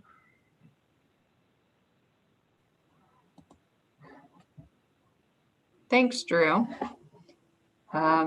Hillary, and then we'll go to Shellen and then Esther. Thanks, Andrea. I wanted to also address Brad's comment and echo Drew's a little bit. I don't think that I don't want to come off as demonizing single family housing at all, because I think for most people that would be the dream, right? I mean, that's the goal. That's what a lot of people would like to obtain. And they spend a lot of time and effort and money trying to build that nest egg and build that home and create that sense of community. So I don't want to discount that. I think one of the things that we have, the market has dictated to Boise recently and the surrounding areas is that given the land prices and housing prices, that single family housing isn't going to solve our affordability and our people problem. So we have this issue where we have to house people. And while we'd love to do it single family housing, it's not going to be the solution. And so we're trying to figure out ways to fit it all in. And, you know, I think what Drew said about compatibility matters. And a lot of what we have been talking about here is where can you do things without having a conditional use and having things be permitted by right? They're a little bit more flexible, like next to Boise State or in a truly urban area where you don't necessarily need all of these strings attached. And how do you make that development easier and incentivize it in some areas while still trying to protect some other areas? And, you know, as I mentioned earlier, one of the benefits out there of having something like a conditional use is to protect some of those areas and to protect some of those buffer zones where it doesn't necessarily make sense to densify so quickly or at all. Andrea, if I could, can I weigh in on that a little bit? Just Yeah. okay. So I'm going to go out on a limb here, guys. This discussion has been very, very good. We've got a lot to work with, and you've got a lot of very good feedback. Brad has spoken a couple times, and people have responded to him. Brad, if Brad is not speaking for a lot of people in Boise, it will be the first city I've worked in where he's not. We need to be careful. I don't know Brad personally. I only know him through this process. But I will know that I've written and led projects to rewrite a number of development codes around the country. I don't want to presume that I know how this is going to come out. I don't. It's a process. We work it through. We put drafts on the table. We talk about it. Is it tailored enough? Is it going to have unintended consequences? Does it allow enough diversity without upsetting people? But there, in almost every, let's not talk Boise, in almost every city I've worked with, there is a large and often largely silent group of homeowners who will become very vocal later in the process if the process does not respect the desires, the strongly felt desires of people with single family housing in single family neighborhoods who want limited change in their neighborhoods, if at all. We ignore that perspective at our peril. It's real. It is real. And maybe, again, we just need to take it serious. I'm sorry if I was inappropriate, but we got to stay real here, guys. He is articulating a very real and very strongly felt opinion that I believe is probably held by a fair chunk of the population. Yeah, and not to jump in, I do apologize if my comments came off like that, because I completely agree that Brad is definitely not alone in his feeling about this. I mean, this has been vocalized, and it's being vocalized a lot in Boise. I mean, people are feeling the pain of growth, and they're feeling it in their taxes, and they're feeling it with what's coming in next to them, and they're feeling it being priced out of things. I mean, there are a lot of pain points here. And Brad, I did not mean to discount anything that you said at all. It's just, I think I'm glad we're having this discussion, because we are going to have to take a scalpel a bit to some of the areas and figure out where this makes sense and where it doesn't, because it probably makes sense in some areas, and others we're gonna have to be more delicate about. Well, and I didn't mean to imply that your comments were that way. When I'm listening to the flow of this conversation, lots of people weighed in favor of lots of flexibility. Brad so far has been one of only a few voices. So I just wanted to be clear that I think he speaks for it. And I didn't mean to point the finger at you, Hillary. I was trying to react to the entire conversation that's going on in the last couple of minutes. So thank you. All right, we have Shellen, and she has jumped from video to audio. So let's see if we can get her on her phone. Shellen, are you there? I am. Can you hear me? Yeah. Great. I just had a question. It's maybe jumping back a bit, but you were talking about naturally occurring affordable housing. And you had mentioned on sort of some tools that may or may not be reasonable here, but that you've seen, or that you wondered why they weren't used more often elsewhere. And I wonder if there's a point in this process that the idea of a relocation requirement for developers is something that is, I don't know if that's a zoning code thing, or if that's legal, or if that makes any sense, but I wanted to put it out there as something to talk about, and it's the right time. Okay. It's usually linked to zoning, usually not in zoning, but you've put it on the table. So as we go down the road and as we review the recommendations, let's make sure to raise it. Okay, and then we had Esther.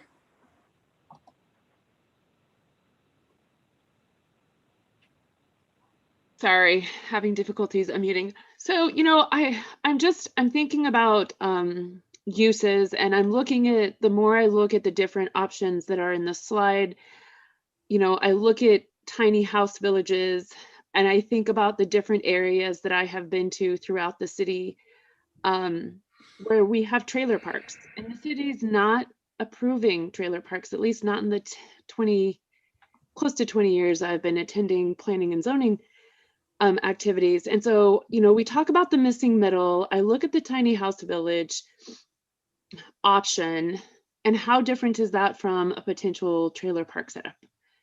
I don't want to forget about folks that live in these areas. So I just wanted to throw that out. The leaving the manufactured homes, not having a picture of it on the slide wasn't an intentional oversight. We were trying to throw in some things that you may not have thought about. So thanks for raising that. All right, just to give us some guidance, we have about 11 minutes left in the meeting. We were going to leave the last 10 minutes for any guests that we have, but we don't have any guests. So we get to use that for some really good quality discussion and to be able to continue on.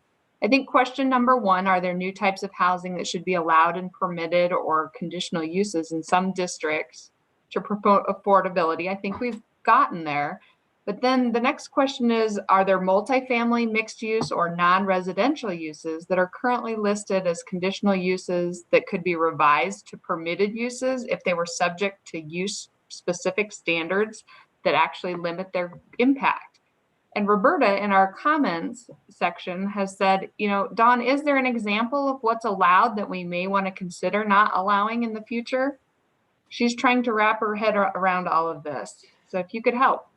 That's interesting. I can give you part of an answer on that. As we draft the use regulations, and frankly, Gabby and I are trying to frame it. We haven't done it now because we mentioned, but as we're framing it, one thing we will bring back is we think the following types of uses are shouldn't be included because they're obsolete. Basically, they don't happen anymore, and you're still listing them, and they should go out because they're about. Or it's unusual to find this use allowed in that district. Now, most of my setup was, why aren't you allowing this use in this district? But there are cases where we may come back and say it's kind of strange to allow that use in that kind of a district. So we will, in terms of, is there a use that, as we write codes, is there an example of something that should be eliminated other than what I just said? It's obsolete. I mean, literally, we see codes that say blacksmith. Well, there aren't any blacksmiths anymore. And so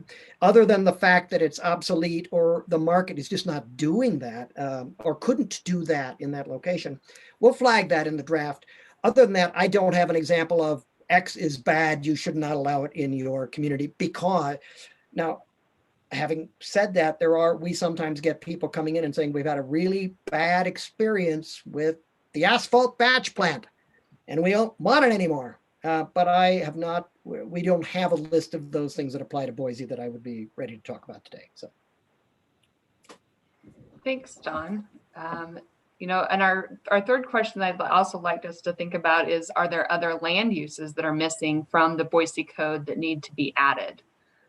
Just to kind of give you an idea of some of the uses that we have seen that we don't really have a category for is, if you look at the jump times, so the trampoline facilities, they need to have the taller ceiling structures.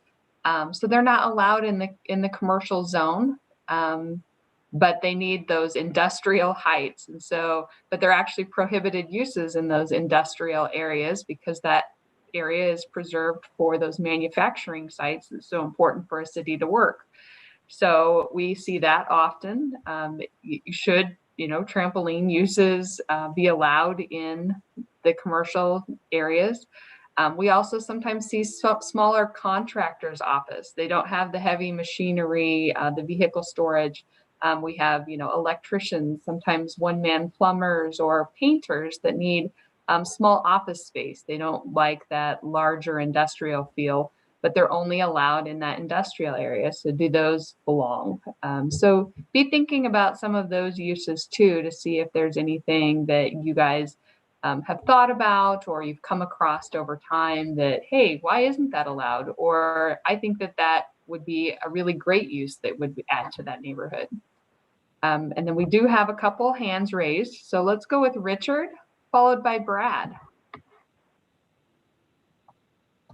Yeah, thank you. Just quickly, so just what you're talking about, the western part of our neighborhood out by Old Horseshoe Bend Road, in general, our neighborhood, it kind of evolved a lot of small farms that were kind of divided up, but people typically had multiple occupations, a lot of the kinds of occupations you just talked about.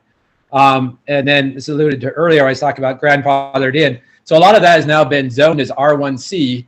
And yet it's extremely common to have both small agriculture, chickens running down the street, shops, houses built as shops.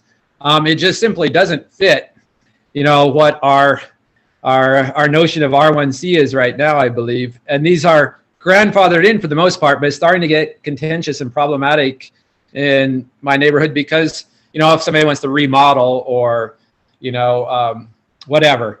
So that's, I think, that's really appropriate thoughts for my neighborhood anyway. Thanks.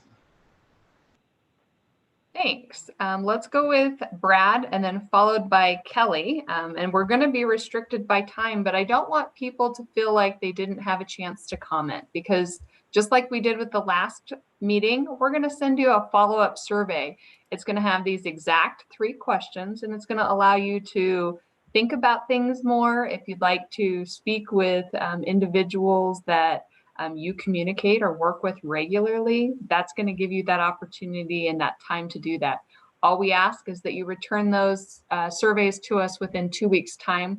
And in the minutes, we'll go ahead and let you know what that date is so that you know what your time frame is. But with that, I'm going to turn it over to Brad. Okay. Just so everybody knows, I'm not against multifamily living and mixed use areas, all that kind of stuff. to speak on question 2 as an example of what not to do. I mentioned this before in our meetings. If you go down, like, and I only know how to lead by example here, or speak to example here, but if you go down south of Maple Grove to Lake Hazel, and I think this development down there was one of the first in the area. It's probably 10, 15 years old now, but there's an apartment building complex that was put in there, and I think they didn't really recognize what the impact was going to be of it.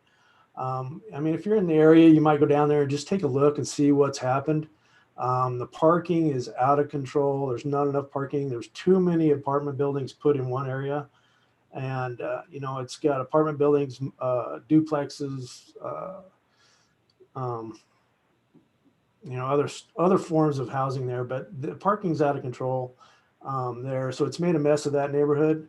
One of the things I would like, to be part of something like that is to accommodate the travel, bus lines, whatever it takes to move traffic through areas like that, so where they don't have to have all the cars, maybe.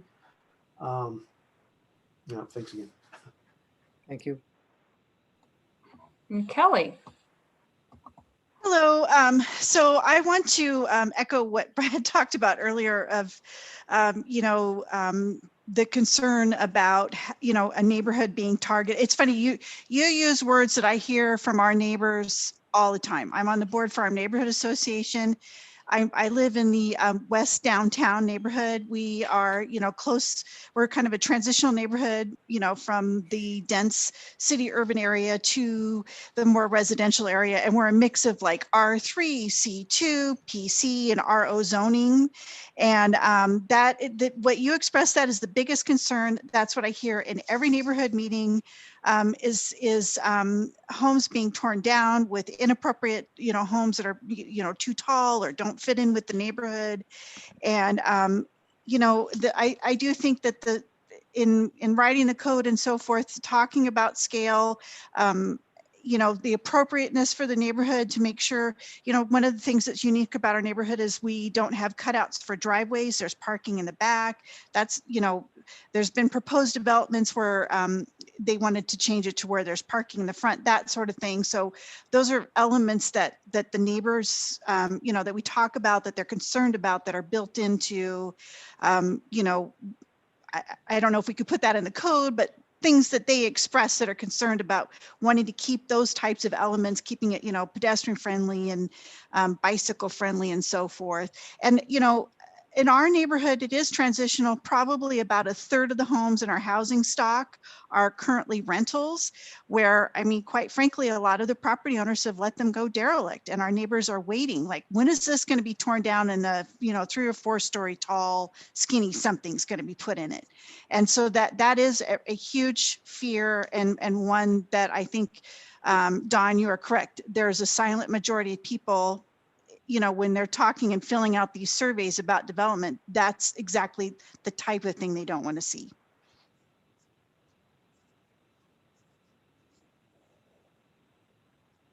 Well, thank you. So Don, do you have any closing comments that you'd like to share with us before we head out? I have a couple final thoughts, and no, only that it's been a great conversation. I'm impressed with everybody, not only being willing to express themselves, but obviously it goes without saying, treating everybody else in the conversation courteously and acknowledging the value of what they're saying. And so, to be honest, there are many places that could not have this conversation, and I've been in places that cannot have this conversation. So I'm very pleased at that. I want to point out the way this is structured. We lengthened, as we said a couple meetings ago, the timeline for this drafting, because we know, Gabby and I know, and I think Andrea and her staff know that, and Mark, as we try to put in writing the general directions and the emotions that we have heard and the desires here, we're going to face some tough choices. And so the next meeting in March, you won't see a draft of this. You will see a framed shorter list of perhaps more challenging questions that come out of this. You said you wanted a mix of maybe careful integration into neighborhoods. We have a substantial group of people who are very skittish of change. A lot of advocates who want more change. We have new districts, existing districts. We've got the conditional versus permitted uses. We've got the collapsing of use categories. We're not going to put a draft on the table. We're going to draw you into a deeper discussion of the ones that have Gabby and I, and maybe Andrea and Deanna and Diane, scratching our heads. Okay, if we frame this question in a different or better way, could we draw them out further on their reactions to these particular challenging things? And then in April, put a draft on the table. So we deliberately built in March to say, we've been listening carefully. We took a lot of notes. There's a lot of great stuff in the chat. It's still going to put a lot of specific questions on the table that we want to bring back to you in March to help you think through these big issues as they become more focused.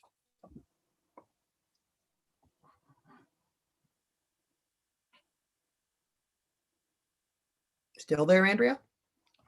I'm here. I didn't have anything more to say, except that I meant what I said. It's been a great discussion, and not everybody could have this discussion. So I'm just following some of the chat comments, and we were asked, people had said, hey, Brad and Kelly brought up some examples. People would actually like to go take a look at those to see, hey, what is wrong with those and what we could do better.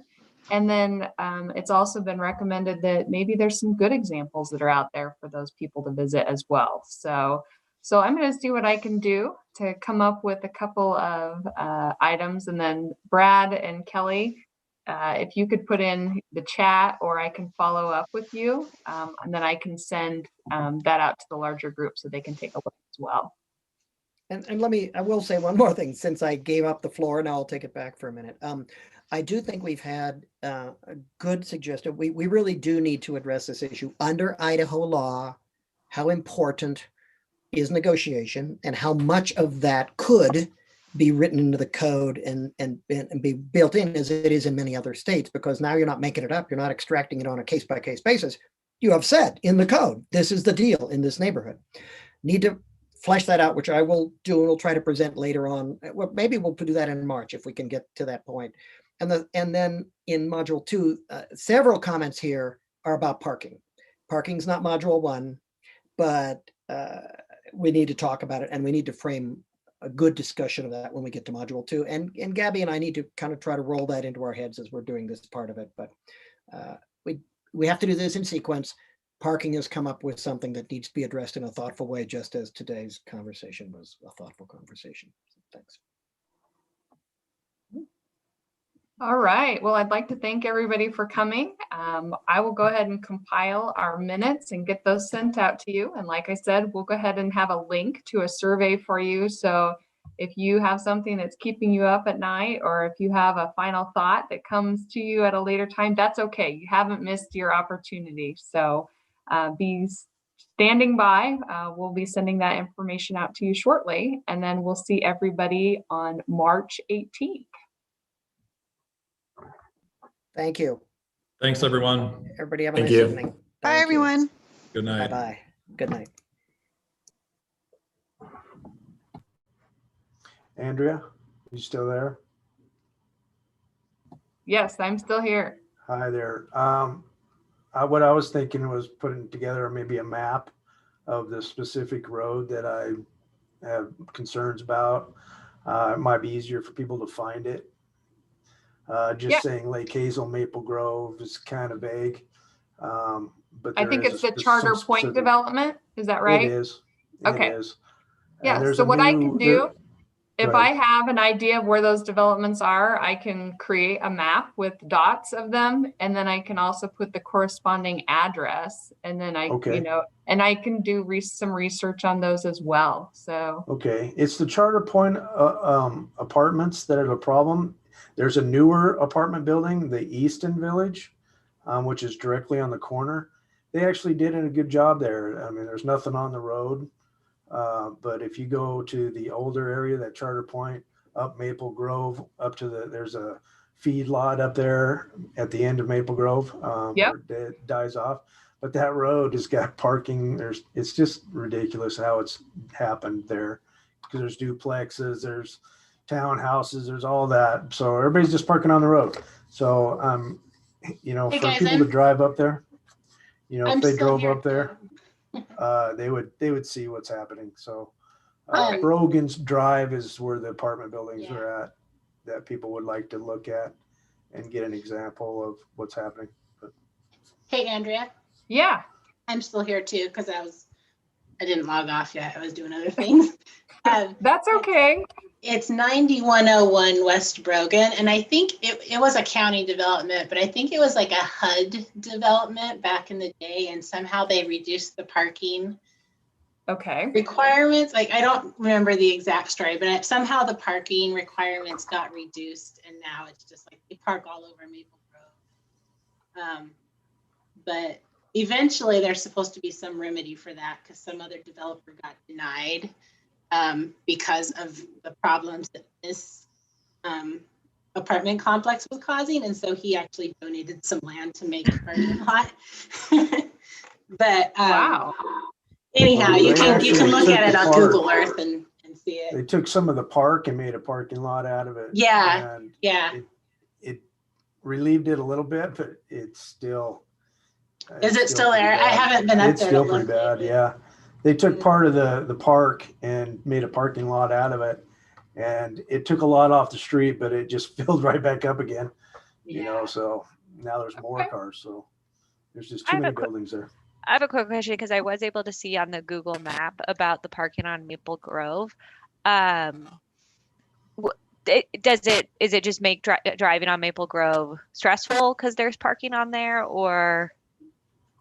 Yeah, I think so. I mean, now they've actually opened up a new access through the neighborhood back even further down towards that stockyard.